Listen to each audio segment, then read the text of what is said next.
Hello viewers, let's restore the missing contact or sometimes phone book display but number is not available in display. So go to your mobile settings and drop down menu, click on settings and come down to account and backup. Click it. Now click restore data.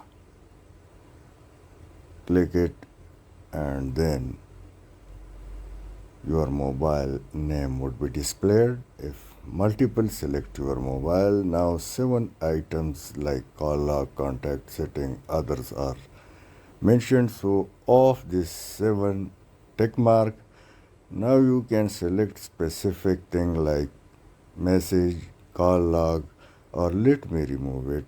So let me go to click contact. Now click restore and the process began. Your contact would be restored. Now the missing contacts or number would be added. Simply it's done. Now you can see in case if I click any number, that's also display along with the missing numbers. Thanks for watching.